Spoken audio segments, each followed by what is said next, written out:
Welcome to choice academy. நான் உங்களின் science Saravanan. பயிற்சியாளர்களே, நம்முடைய இந்த வார தலைப்பு 10th 16வது பாடம் தாவர மற்றும் விலங்கு ஹார்மோன்கள், plant and animal hormones. So மிக முக்கியமான பாடம் கூட. ஏன் அப்படின்னா, இப்போ ரீசண்டாக போட்டித் தேர்வுகளில் இந்த ஹார்மோன் ரிலேட்டடான கொஷின் கேட்டுகிட்டே இருக்காங்க. பிளான்ட் ஹார்மோன்ஸில் கொஷின் கூட வினாக்கள் கம்மி தான். பட் ஹியூமன், நம்முடைய மனிதனுடைய நாளமில்லா சுரப்பி மண்டல ஹார்மோன்கள் பற்றி தான் அதிகமான கொஷின் கேட்குறாங்க. அதாவது நாளமில்லா சுரப்பி மண்டலம், அதன் கீழே நிறைய ஹார்மோன்ஸ்கள் சுரக்கும். அந்த மண்டலத்தின் கீழே நிறைய உறுப்புகளில் நிறைய ஹார்மோன்கள் சுரக்கும்.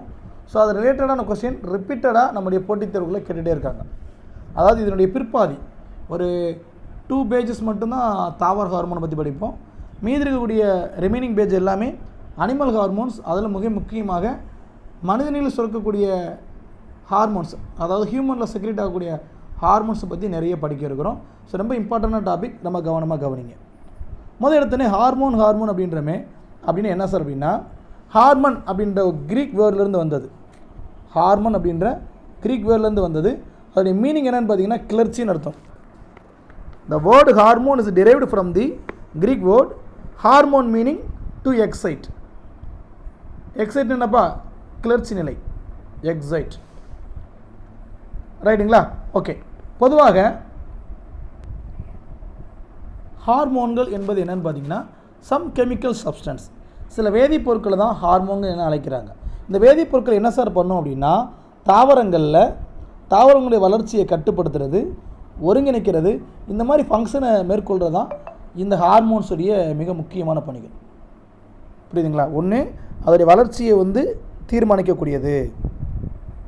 வேறு இன்னொன்று என்ன அப்படின்னு பார்த்தீங்க அப்படின்னா, அதோடைய பல்வேறு செயல்பாடுகள், இப்போ நீரை கடத்துதல், உணவினை கடத்துதல், இந்த மாதிரி செயல்களை ஒருங்கிணைக்கக்கூடியது, இன்டகிரேட் பண்ணக்கூடியது. இது எல்லாமே தான் தாவர ஹார்மோன்களுடைய வேலைகள். ரைட்டுங்களா? ஓகே. இந்த தாவர ஹார்மோன்களாக எதை சொல்கிறாங்க அப்படின்னா, ஒரு 5 ஹார்மோனை சொல்கிறாங்க. முதல் தாவர ஹார்மோன் என்ன தெரிஞ்சுக்குங்க. அதாவது தாவரங்களில் குறைவான செறிவில் உற்பத்தி செய்யப்படுகின்ற கரிம மூலக்கூறுகள் தான் தாவர hormone. Plant hormones R organic molecules. Plant hormones R organic molecules that are produced at extremely low concentration in plants. இப்படி தாவர ஹார்மோன்கள் எத்தனை இருக்குன்னா 5 இருக்குது. என்னென்ன அதை பற்றி இன்றைக்கி படிக்க போகிறோம். ஒன்று ஆக்சின்ஸ். ரெண்டாவது என்னென்னு பார்த்தீங்கன்னா cytokinin. First one auxins, second one cytokinin, third one gibberellin, fourth one abscisic acid, ABA அப்படின்வாங்க, அப்சிசிக் அமிலம், ஃபிஃப்த் ஒன் எத்திலீன். மொத்தம் 5. ஃபர்ஸ்ட் ஒன் ஆக்சின்ஸ், ஸ்பெல்லிங் பார்த்துங்க. Second one cytokinin,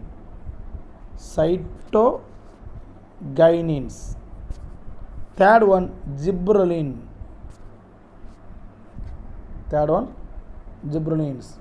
fourth one abscisic acid,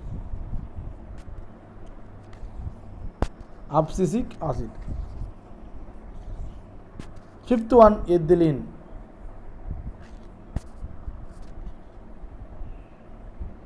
மொத்தம் இந்த மாதிரி 5 ஹார்மோன் செக்ரேட் ஆகுது. ஒவ்வொரு ஹார்மோனுடைய function என்ன, அதோடைய இம்பார்ட்டன்ஸ் என்னென்று பார்க்க போகிறோம். சரிங்களா? ஓகே. இந்த 5 ஹார்மோன்களில் கிளாஸிஃபை பண்ணுறாங்க. எப்படின்னு பாருங்கள். அதில் ஃபஸ்ட்டு 3 இருக்குது பார்த்தீங்களா? What are they? Auxins, cytokinins and gibberellins. இந்த 3 ஹார்மோன்ஸ் என்ன பண்ணும் அப்படின்னு பார்த்தீங்கன்னா, பிளான்ட்டுடைய க்ரோத்தை இன்டியூஸ் பண்ணும், தாவரத்தை வளர்ச்சி ஊக்குவிக்கும். அப்போ இந்த remaining 2 sir, abscisic acid and ethylene, தாவர வளர்ச்சியை தடை செய்யும், இன்ஹிபிட் பண்ணும். அதாவது நல்லா கேட்டுக்குங்க, ஆக்சின்ஸ், சைட்டோகைனின் அண்ட் ஜிப்ரலின் இது எல்லாமே என்ன பண்ணும்னா ப்ரமோட் தி பிளான்ட் க்ரோத். அதே நேரத்தில் அப்சிசிக் ஆசிட்டும் எத்திலினும் இன்ஹிபிட் பிளான்ட் க்ரோத், தாவர வளர்ச்சியை தடை செய்யும், இன்ஹிபிட். ரைட்டுங்களா? ஓகே. இப்போ என்ன பண்ண போகிறோம், இந்த ஃபஸ்ட்டு ஹார்மோனை பற்றி படிக்க இருக்கோம், ஆக்சின்ஸை பற்றி தெரிஞ்சுக்க இருக்கோம். ஸோ ஆக்சின்றது இதுதான் முதலாக டிஸ்கவர் பண்ணப்பட்ட ஹார்மோன்ஸ். பிளான்ட் ஹார்மோன்லேயே கண்டுபிடிச்ச ஹார்மோன் எதுன்னு கேட்டாங்கன்னா ஆக்சின் தான். ஸோ இந்த ஆக்சின் அப்படின்ற வேர்டை யார் காயின் பண்ணது அப்படின்னு பார்த்தீங்கன்னா கால் அண்ட் ஹாஜன் ஸ்மித். யார்? கால் ஒருத்தர், இன்னொருத்தர் யார்? ஹாஜன் ஸ்மித். கால் KOGL கால், இன்னொருத்தர் யாருன்னு பார்த்தீங்கன்னா ஹாஜன் ஸ்மித் SMIDH. இந்த 2 பேர் தான் 1931 இதை அறிமுகம் பண்ணுறாங்க. ஆக்சின் அப்படின்ற வேர்டை அறிமுகம் பண்ணுறாங்க. ஆக்சினை என்ன சொல்கிறாங்கன்னு பாருங்கள். வேர் மற்றும் தண்டின் நுனியில், tip of the root and stem, அவருடைய வேர் மற்றும் தண்டுடைய நுனியில் உற்பத்தி செய்யப்படுகின்ற ஒரு வேதிப்பொருள். இது என்ன பண்ணும் அப்படின்னு பார்த்தீங்கன்னா, அந்த நுனியில் உற்பத்தி செய்யப்பட்டு தண்டுடைய நீட்சி பகுதிக்கு, அதனுடைய எலாங்கேஷன் ஏரியாவுக்கு என்ன ஆகும்னா மூவ் ஆகும் அப்படின்றாங்க. வேர் மற்றும் தண்டின் நுனியில் உற்பத்தி செய்யப்பட்டு அங்கிருந்து என்ன பண்ணப்படுறதுன்னு பார்த்தீங்கன்னா, நுனிக்கு வேர் மற்றும் தண்டின் நுனியில் உற்பத்தி செய்யப்பட்டு அங்கிருந்து நீட்சி பகுதிக்கு இது நகர்கிறது. Auxins are produced at the tip of stems and roots from where they migrate to the zone of elongation. elongation spelling பாத்துங்க, elongation. இதத்தான் சார்லஸ் டார்வின் அப்படின்றவர் 1880 கேனரி புல், பலாரிஸ் கேனரியான்சிஸ் அப்படின்வாங்க, அந்த கேனரி புல்கு தாவரத்தில் முளைக்குருத்து உரை, முளைக்குருத்து உரை என்பது இந்த டிப்பில் வரக்கூடிய அந்த உரை, அது லைட்டுடைய டைரெக்ஷன் நோக்கி க்ரௌத் ஆகிறதையும் பெண்ட் ஆகிறதையும் கண்டுபிடிச்சார். அப்போ அவர் என்ன சொல்கிறார் அப்படின்னு பார்த்தீங்கன்னா, அந்த முளைக்குருத்து இருக்குது பார்த்தீங்களா, அந்த டிப்பு, அதில் இருந்து அந்த நுனியில் இருந்து அடிப்பகுதிக்கு, அதாவது அந்த டிப்பில் இருந்து பாட்டத்துக்கு ஒரு டாமினன்ட் ஆப்ஜெக்ட், ஒரு ஆதிக்க பொருள் ஒன்று கடத்தப்படுது அப்படின்ற முடிவுக்கு வரார். பட் அவர் ஆக்சின் பேர் வைக்கல, கண்டுபிடிக்கலை. ஆனால் அவருக்கு தெரிஞ்சிருக்கு 1880 ஏதோ ஒரு ஆதிக்க பொருள், டாமினன்ட் ஆப்ஜெக்ட் என்ன பண்ணுது அப்படின்னு பார்த்தீங்கன்னா, மேலே டாப்பில் இருந்து இந்த டிப் ஆஃப் டாப், அந்த உச்சியில் இருக்கக்கூடிய நுனியிலிருந்து கீழே பாட்டம் வரைக்கும் அது கடத்தப்படுதுன்றது கண்டுபிடிச்சி வச்சுருந்தார். அந்த ஆதிக்க பொருள் தான் பின் நாட்களில் ஆக்சின் என அழைக்கப்பட்டது. அது யாரால் அடையாளம் காணப்பட்டது? பேர் வச்சது தான் யாருன்னா காலும் ஹாஜன் ஸ்மித்தும். அடையாளம் காணப்பட்டது யாருன்னு பார்த்தீங்கன்னா வென்ட் என்ற ஒரு பேரறிஞரால் தான் அறிமுகப்படுத்தப்பட்டது, அடையாளப்படுத்தப்பட்டது. அவர் என்ன சார் பண்ணார் அப்படின்னு பார்த்தீங்கன்னா, நிறைய ஆராய்ச்சிகள் பண்ணுறார். யார்? வென்ட்டு. ஸ்பெல்லிங் பார்த்துங்க, வென்ட். அவர் எக்ஸ்பெரிமெண்ட்டை பற்றி நீங்கள் வேறு எதுவும் தெரிஞ்சுக்க வேண்டாம்.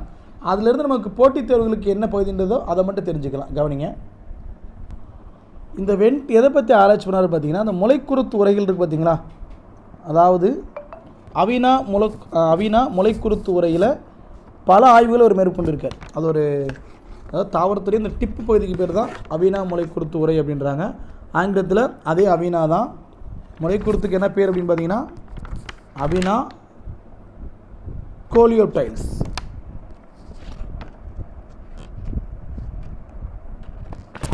அந்த அவினா அப்படின்ற அந்த தாவரத்தில் தான் முளைக்குருத்து உரையுடைய நுனியை நீக்கிறாரு. இந்த படத்தை பாருங்கள், இந்த படத்தை பார்த்தா புரியும். இந்த நீங்கள் படத்தில் பார்க்கக்கூடிய இதுதான் பார்த்தீங்கன்னா, இந்த பிக்சரில் பார்க்குற மாதிரி ஒரு அவினா செடி எடுத்துக்கிறாரு. எடுத்து என்ன பண்ணுறாரு அப்படின்னு பார்த்தீங்கன்னா, இதனுடைய டிப் இருக்குது பார்த்தீங்களா, முளைக்குருத்து உரை, இந்த கற்பனை எடுத்துடுறாரு. இது அந்த வெட்டப்பட்ட பகுதி. இப்போ இந்த வெட்டப்பட்ட பகுதி என்ன பண்ணுறாரு அப்படின்னு பார்த்தீங்கன்னா, அகார் பிளாக், இது வந்து தாவரங்கள் வளரக்கூடிய ஒரு வளர்தலம். நார்மலாக பார்த்தீங்க அப்படின்னா அது மேலே தாவரம் நல்லா வளரும். ஏன்னா அது வந்து ஒரு டிரான்ஸ்பரண்டாக தான் இருக்கும். அதாவது தண்ணி இந்த பக்கம் இருந்து அந்த பக்கம் போகும், பாஞ்ச் மாதிரி இருக்கும். இதைத்தான் அகார் பிளாக் அப்படின்வாங்க. ஸோ அந்த அகார் பிளாக்கில் அதுக்கு மேலே அந்த டிப்பு தூக்கி வச்சிடுறாங்க. அகார் பிளாக் மேலே அந்த டிப்பை தூக்கி வச்சிடுறாங்க. இப்போ அடுத்து ஒரு 1 hour கழித்து என்ன பண்ணுறாங்க அப்படின்னா, இந்த நுனியை தனியாக எடுத்துகிட்டு வெறுமனே அந்த அகாரை மட்டும் தூக்கி மேலே வைக்கிறாங்க.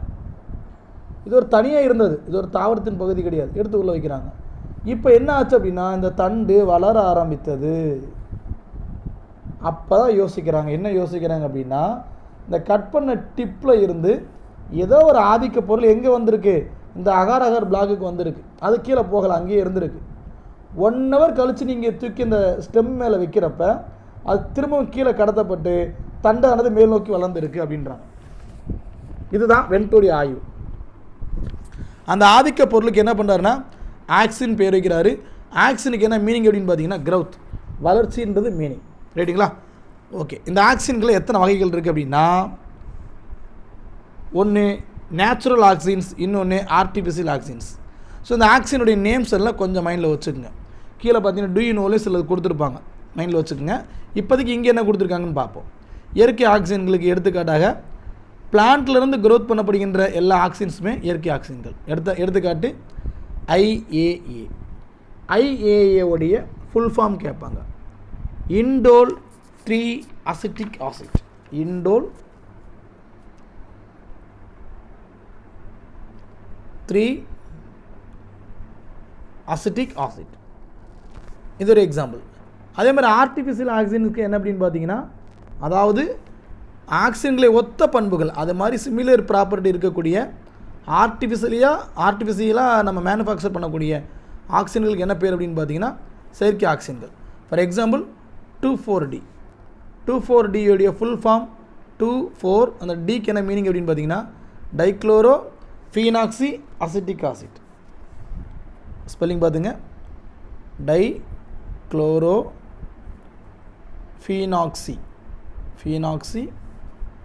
Acetic acid. ரைட்டுங்களா? இந்த ஆக்சினுடைய வாழ்வியல் விளைவுகள் என்ன? இது மிக முக்கியமான ஒரு விஷயம். ஆக்சினுடைய ஃபிசியாலஜிக்கல் எஃபெக்ட்ஸ் ஆஃப் ஆக்சின்ஸ். இதை பார்த்துட்டோம்னா ஆக்சின் ஹார்மோன்ஸ் வந்து கம்ப்ளீட்டாக முடிச்ச மாதிரி ஆயிரும். இங்கே பாருங்கள், ஆக்சினுடைய வேலை என்ன அப்படின்னு பார்த்தீங்கன்னா, ஒன்று தண்டு மற்றும் முளைக்குருத்தின் நீட்சியை ஊக்குவிக்கும். இதை நம்ம ஆரம்பத்திலே பார்த்தோம். ஃபஸ்ட்டு இருக்கக்கூடிய 3 பிளான்ட் ஹார்மோனும் தாவரத்தில் வளர்ச்சியை ப்ரொமோட் பண்ணணும் அப்படின்ட்டு பார்த்தோம். அதுதான் இங்கேயும் கொடுத்துருக்காங்க. ஆக்சின்கள் தண்டு மற்றும் முளைக்குருத்தி நீட்சியை ஊக்குவித்து அவற்றை வளர செய்கின்றன. First point. Auxins brings about a variety of physiological effects in different parts of the plant body. Second point.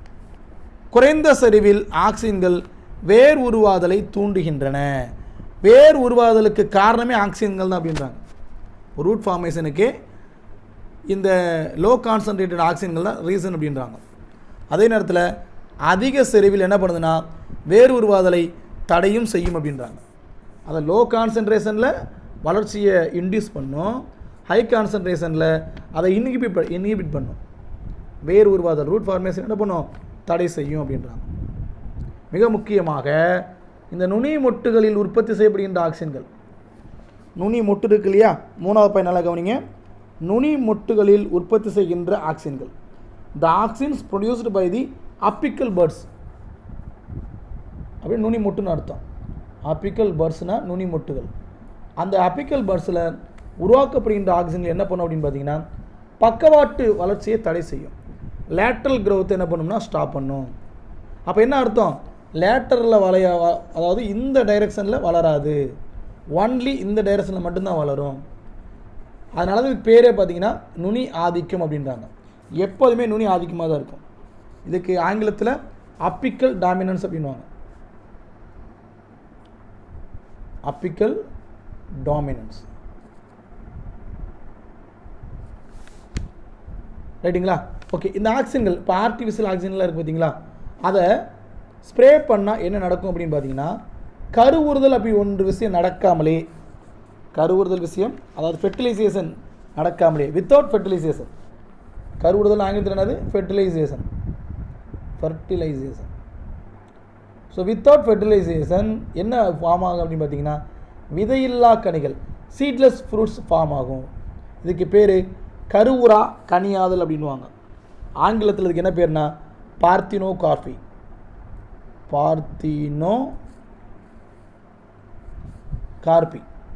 CARPY. அப்போ கருவுறுதல் நடக்காமலே விதைகள், அது விதையில்லா கனிகள் உருவாகும். இப்படி கருவுறுதல் ஃபெர்டிலைசேஷன் வித்தவுட் ஃபெர்டிலைசேஷனில் சீட்லெஸ் ஃப்ரூட்ஸ் ஃபார்ம் ஆச்சுன்னா அந்த மெத்தடாலஜிக்கு என்ன பேர் அப்படின்னு பார்த்தீங்கன்னா பார்த்தினோ கார்பி. இது ரொம்ப இம்பார்ட்டன்ட்பா. ஸோ பார்த்தினோ கார்பியில் எந்த மாதிரி பழங்களை உற்பத்தி பண்ண முடியும், தர்பூசணி, வாட்டர்மெலன், திராட்சை, கிரேப்ஸு, லெமன், இந்த மாதிரி பழங்களெல்லாம் உற்பத்தி பண்ண முடியும். மிக முக்கியமாக ஆக்சின்கள் உதிர்தல் அடுக்கு உருவாதலை தடை செய்யும். என்ன பண்ணும், auxins prevent the formation of abscission layer. உதிர்தல் அடுக்கு ஆங்கிலத்துக்கு என்னது, abscission.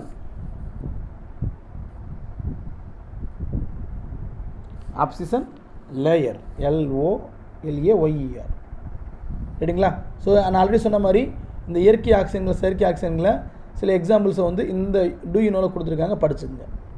Phenyl acetic acid PAA, indole 3 acetonitrile, இந்த ரெண்டும் பார்த்தீங்கன்னா இயற்கை ஆக்சிஜன்கள் அப்படின்றாங்க. என்னது? Phenyl acetic acid, indole 3 acetonitrile, இந்த ரெண்டுமே இயற்கை ஆக்சிஜன்கள். அதே செயற்கை ஆக்சிஜன்கள் பாருங்கள், indole 3 butyric acid, indole propionic acid, naphthalene acetic acid, 2,4,5-D. அந்த டீக்கு என்ன மீனிங் அப்படின்னு பார்த்தீங்கன்னா ட்ரைக்ளோரோ ஃபீனாக்சி அசிட்டிக் ஆசிட். நல்லா கவனிங்க, ட்ரைக்ளோரோ ஃபீனாக்சி அசிட்டிக் ஆசிட். இது எல்லாமே என்ன அப்படின்னு பார்த்தீங்கன்னா ஆர்டிஃபிஷியல் ஆக்சிஜன்கள். மேலே நம்ம இயற்கை ஆக்சிஜன்கள் செயற்கை ஆக்சிஜன்களை ஒவ்வொரு எக்ஸாம்பிள் தான் பார்த்தோம். இங்கே நிறைய எக்ஸாம்பிள் கொடுத்துருக்காங்க. அவ்வளோதான்ப்பா. ஸோ இவ்வளோ படித்தா போதும். இதிலேருந்து கண்டிப்பாக ஆக்சிஜன்கள் சம்மந்தமாக எந்த கேள்வி கேட்டாலும் நம்ம எழுத முடியும்.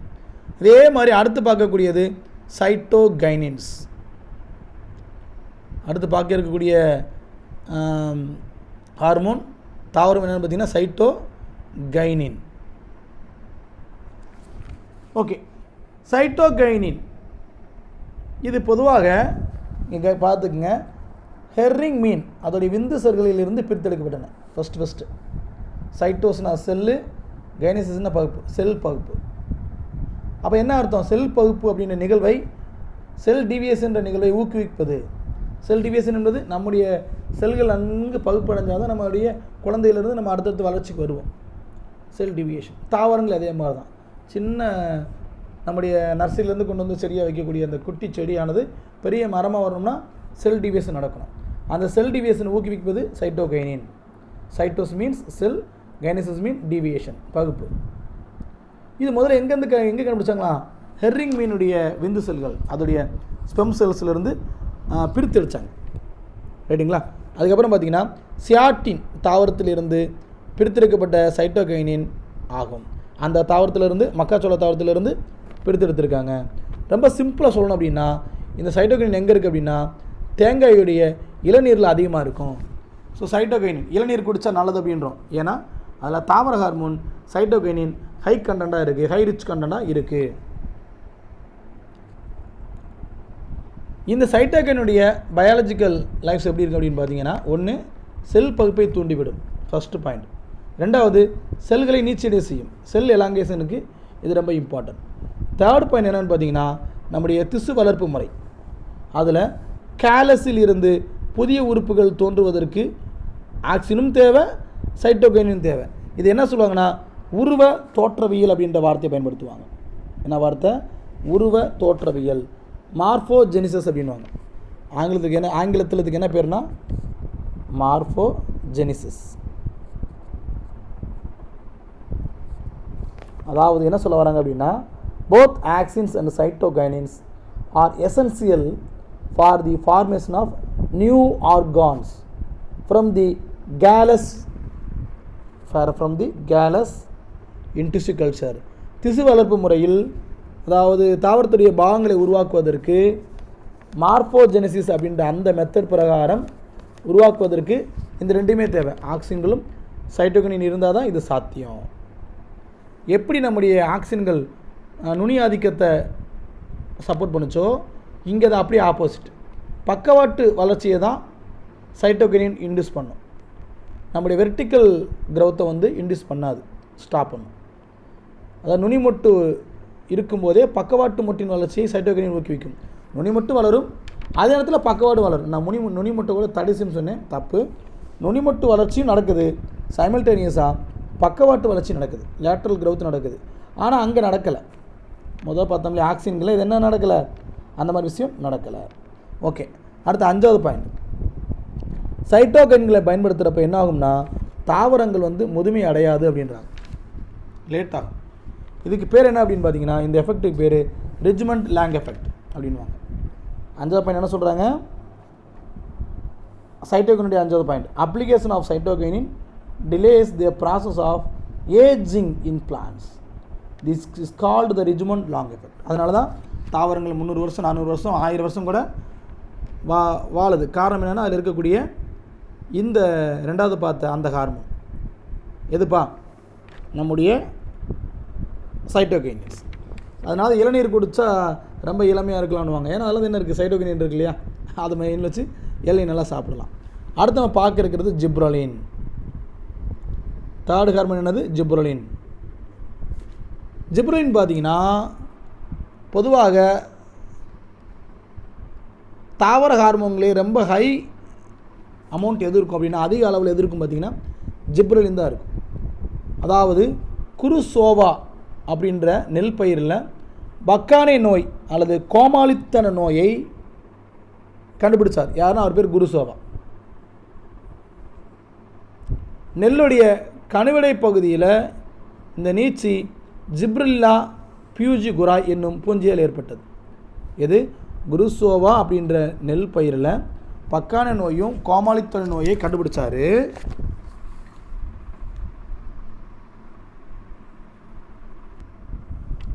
அந்த ஜிப்ரில்லா பியூஜிகுராய் அப்படின்ற பூஞ்சியால் என்ன ஏற்படுதுன்னா, நெல்லில் கணுவிடை பகுதி நீச்சி ஏற்படுது. அது ஒரு பூஞ்சியால் ஏற்பட்டது. இதற்கு காரணமான செயல்திறன் வாய்ந்த பொருளுக்கு என்ன பேருன்னு வச்சாங்கன்னா ஜிப்ரிலிக் ஆசிட் அப்படின்றத அடையாளம் கண்டுபிடிச்சாங்க. அதாவது கணுவிடை பகுதி இன்டர்னோடு அப்படின்வாங்க. அந்த கணுவிடை பகுதி எலாங்கேட் ஆகக்கூடியது ஒரு ஃபங்கால் ஏற்படுது. அந்த ஃபங்கால் ஏற்படுதுன்னா அதற்கு காரணமான அந்த பொருள் இருக்கு இல்லையா, அந்த பொருளுக்கு பேர் தான் ஜிப்ரிலிக் ஆசிட் அப்படின்றாங்க. ஸோ இதோடைய பயாலஜிக்கல் லைஃப் எஃபெக்ட்ஸ் எப்படி இருக்கும் அப்படின்னு பார்த்தீங்க அப்படின்னா, ஜிப்ரிலினை நம்ம தாவரங்கள் மேலே ஸ்ப்ரே பண்ணோம் அப்படின்னு என்ன ஆகும், அது எதனுடைய வளர்ச்சியை தூண்டி வைக்குமோ அது ரொம்ப தூண்டிவிடும். கணுவிடை பகுதியுடைய அசாதாரண நீட்சிக்கு இது காரணமாக இருக்கும். கணுவிடை பகுதியுடைய அசாதாரண வளர்ச்சி, எலாங்கேஷன் ஆஃப் இன்டர்னோடு. இன்டர்னோடு என்பது கணுவிடை பகுதி. அது எதில் சார் உண்டாக்கும் அப்படின்னா, மக்காச்சோளத்துலேயும் பட்டாணிலையும் உருவாக்கும், கான்லையும் பீ பிளான்ட்லையும் உண்டாக்கும். அடுத்து நெருங்கிய இலையடுக்கம், அதாவது க்ளோஸாக லீவ்ஸ் எல்லாம் இருந்துச்சு அப்படின்னா, ரெண்டாவது பையன் நாளைக்கு கேட்டுக்குங்க. க்ளோஸ், அதாவது இது என்ன சொல்லுவாங்கன்னா ரோசட் பிளானட்ஸ், அதாவது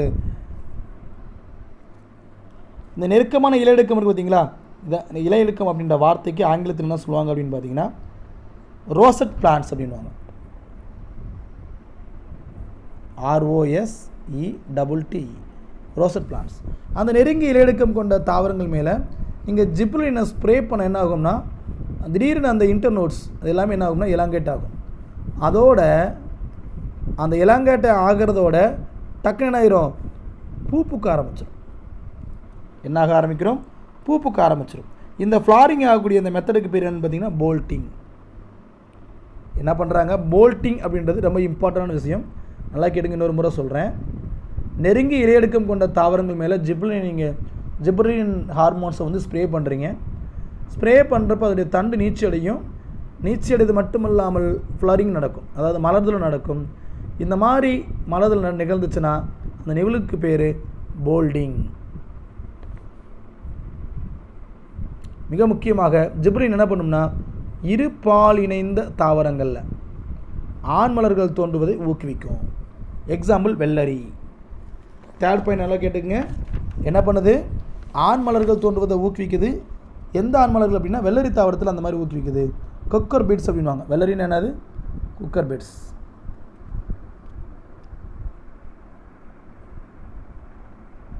ஜிப்ரிலின் promote the production of male flowers in monoecious plants, cucurbits. மோனோசினிசிஸ் அப்படின்னு பார்த்தீங்கன்னா ஓரில்ல தாவரங்கள், ஆண் மலர்கள் மட்டும்தான் தோன்றும். ஓரில்ல தாவரங்கள் அப்படின்வாங்க. ஆங்கிலத்தில் இதுக்கு என்ன பேருனா மோனோஈசியஸ். சரி, இந்த ஜிப்ரில் வேறு என்ன பண்ணும் அப்படின்னு பார்த்தீங்கன்னா, உருளைக்கிழங்குடைய உறக்க நிலையை நீக்கும். ஏன்னா சில தாவரங்கள் அதிகமாக பனி விழுகிற பெண்ணாயிரும், அது அப்படியே வளர்ச்சி நடக்காது. அப்படியே உருளைக்கிழங்கு வளராமல் இருக்கிறதுக்கு பேர் தான் அதோடைய உறக்க நிலை அப்படின்றாங்க. ஃபோர்த் பாயிண்ட், அதாவது ஃபோர்த் பாயிண்ட் என்ன சொல்கிறாங்க அப்படின்னு பார்த்தீங்கன்னா, ஜிப்ரிலின் பிரேக் டார்மன்சி. இந்த உறக்க நிலைக்கு ஆங்கிலத்தில் என்னென்னு பார்த்தீங்கன்னா பிரேக் டார்மன்சி.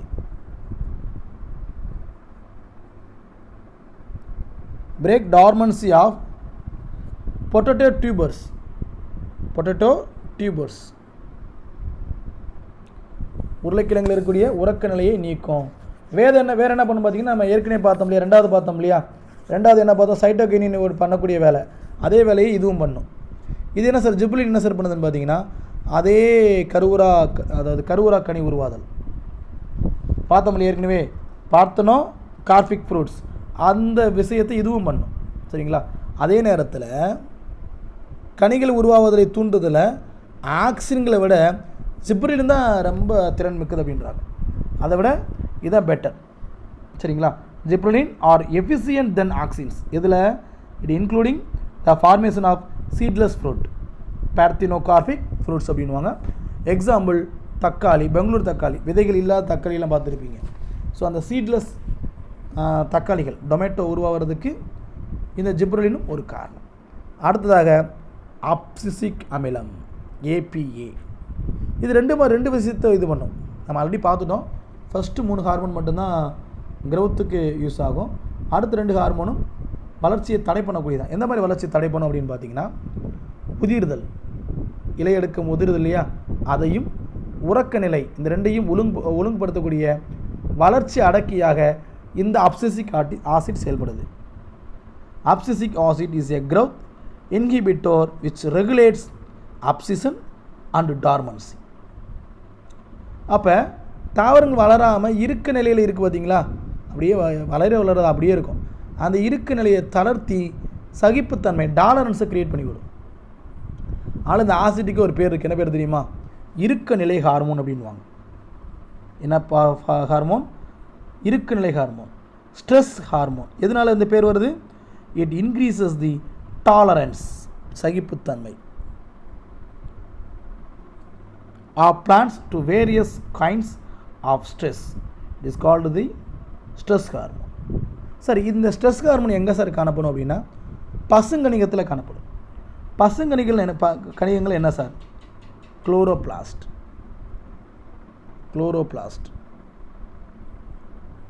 குளோரோபிளாஸ்டில் தான் இந்த இருக்குநிலை ஹார்மோனாக இருக்கக்கூடிய ஏபிஏ, அப்சிசிக் ஆசிட் காணப்படும். ரைட்டுங்களா?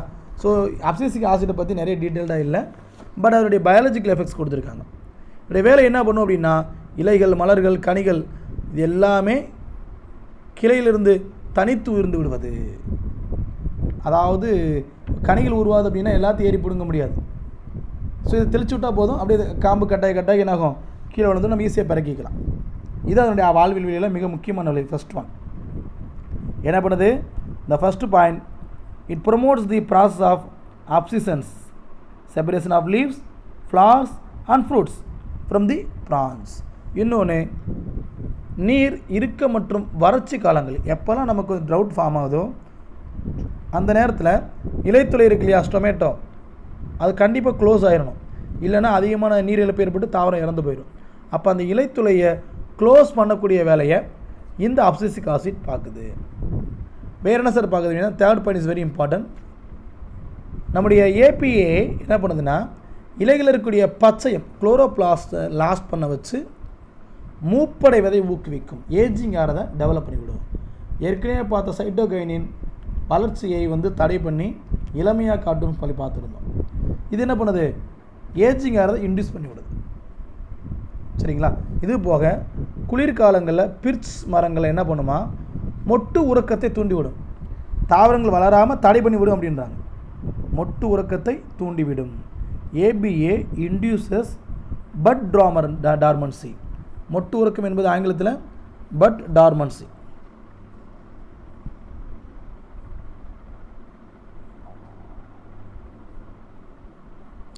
Induces bud dormancy towards the approach of winter in trees like birch. birch மரங்கள் ஸ்பெல்லிங் பார்த்து ரைட். வேறு என்ன சார் பண்ணோம் அப்படின்னா, தக்காளி தாவரத்தில் ஏபிஏ என்ன பண்ணோம் அப்படின்னா, பக்கவாட்டு மொட்டு லேட்ரல் க்ரௌத்துடைய க்ரௌத்தை தடை பண்ணும்.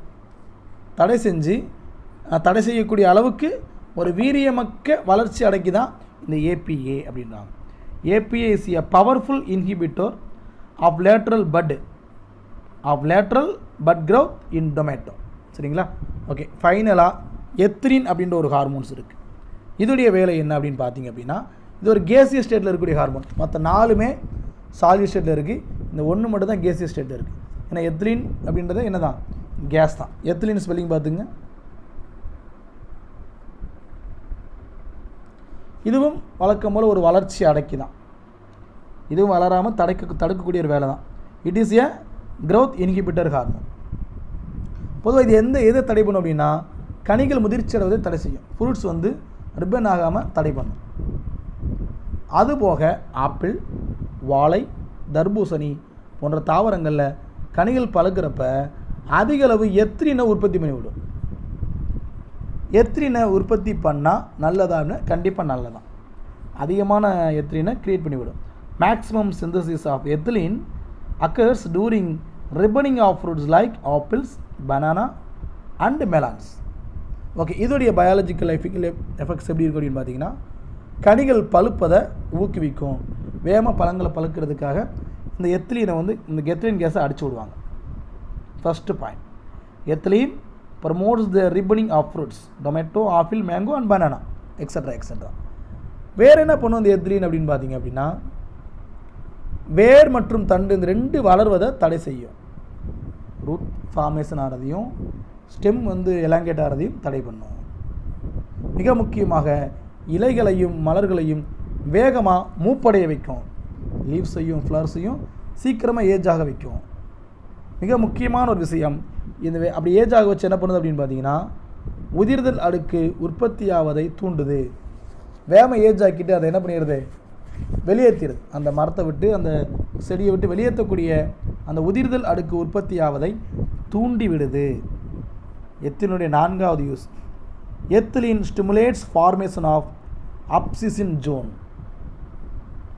உதிர்தல் அடுக்கு அப்சிசன் ஜோன்.